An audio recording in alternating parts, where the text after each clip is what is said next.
Sabahul khair. Assalamu alaikum. Rahmatullahi wa barakatuh. اسمي يعقيدي the free. كيف الحال؟ أنا بخير شكرا جزيلا.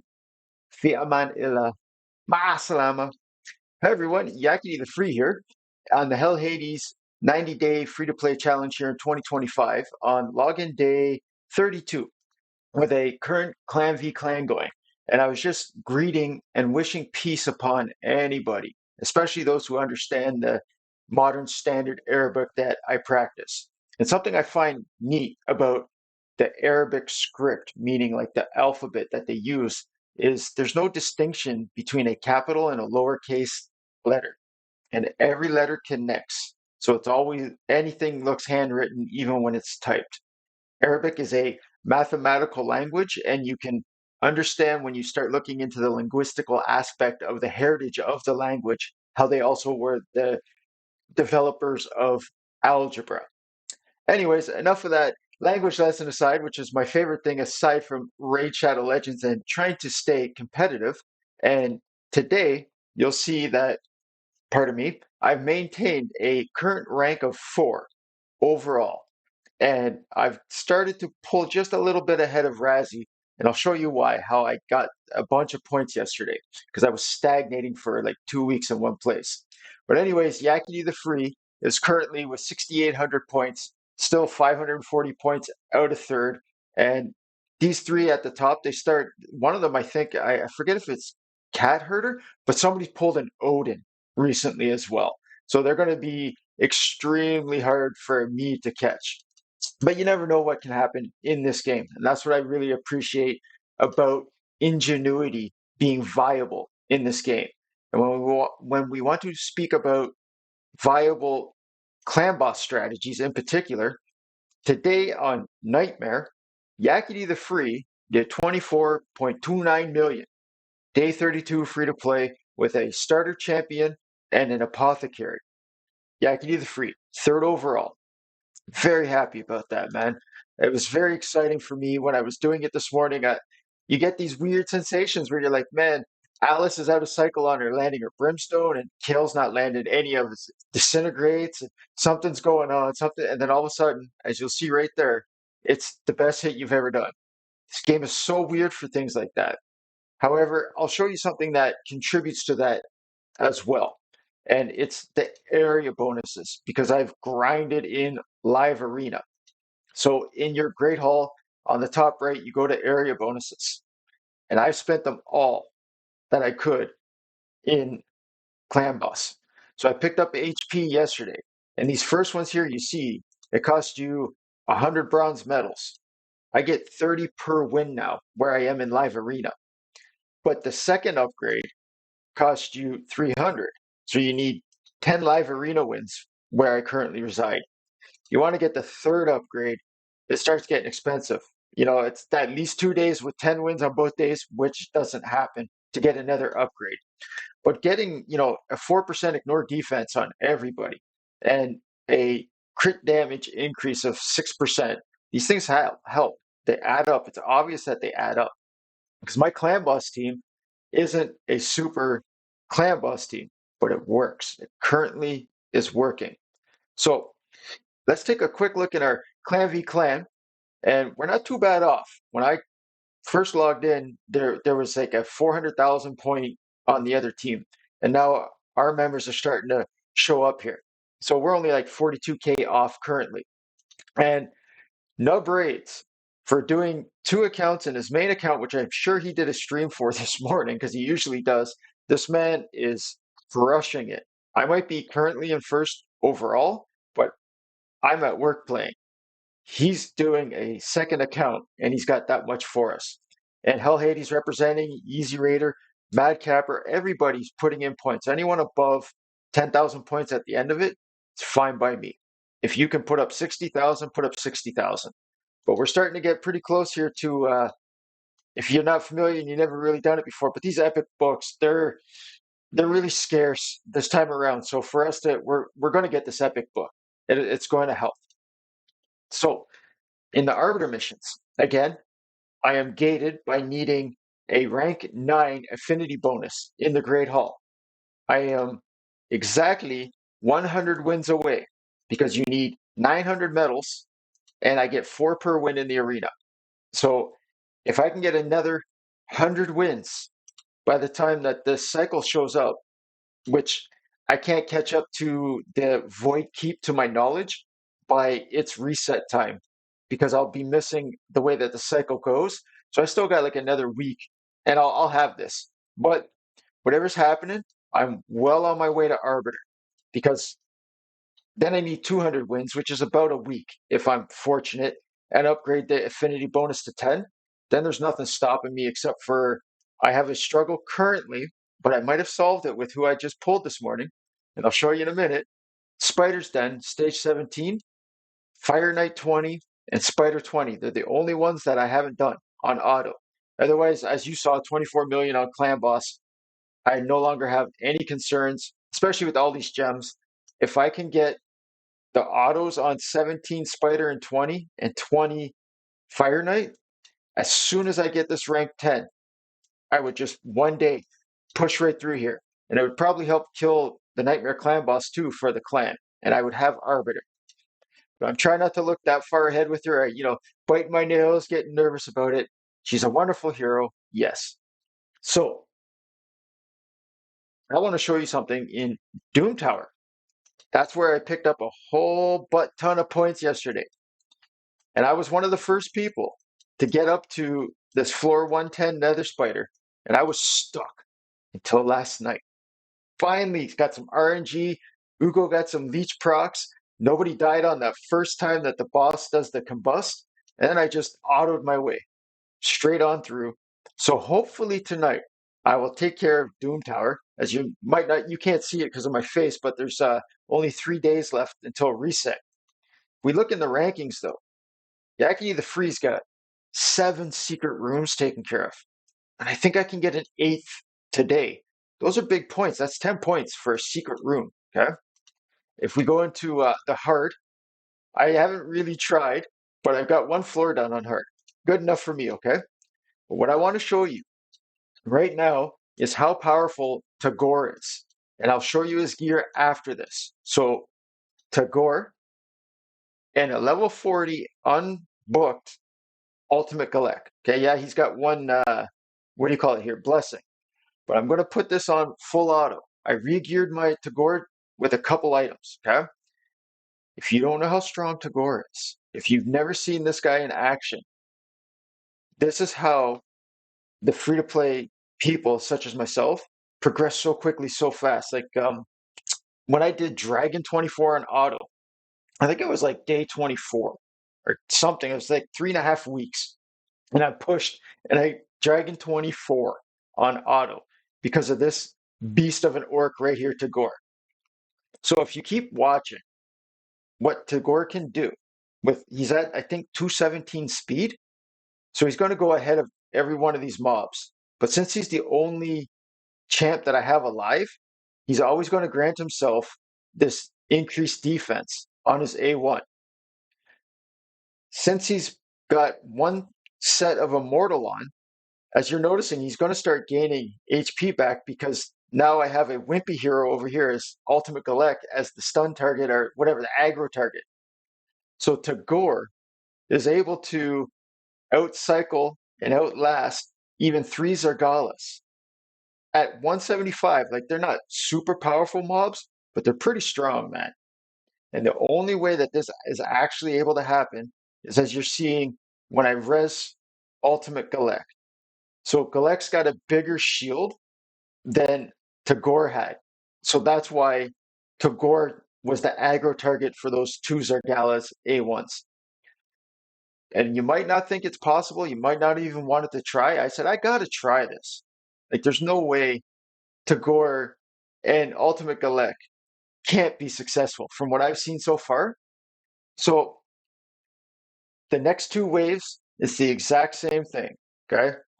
I'm not going to play the whole thing for you because it's like a 4.5, 5 minute thing sometimes.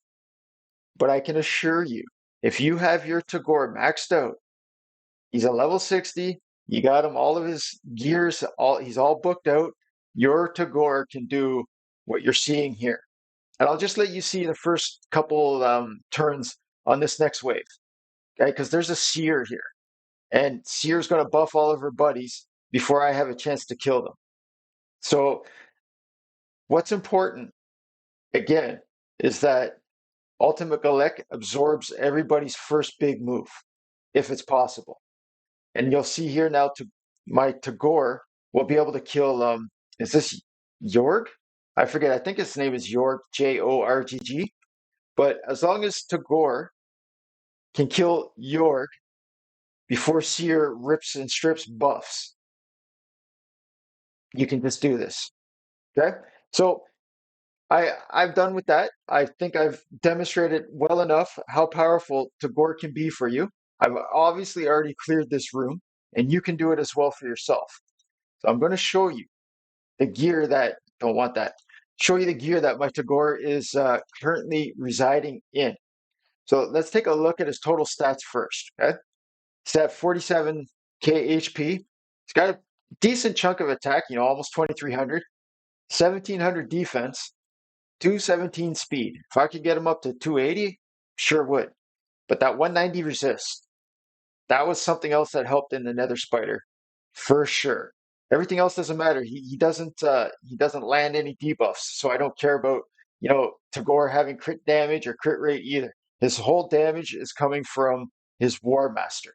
But again, you're gonna look over here at some of this gear, okay? And this neck is the first neck amulet I ever got for them, and I put it on Tagoar because hey, why not, right?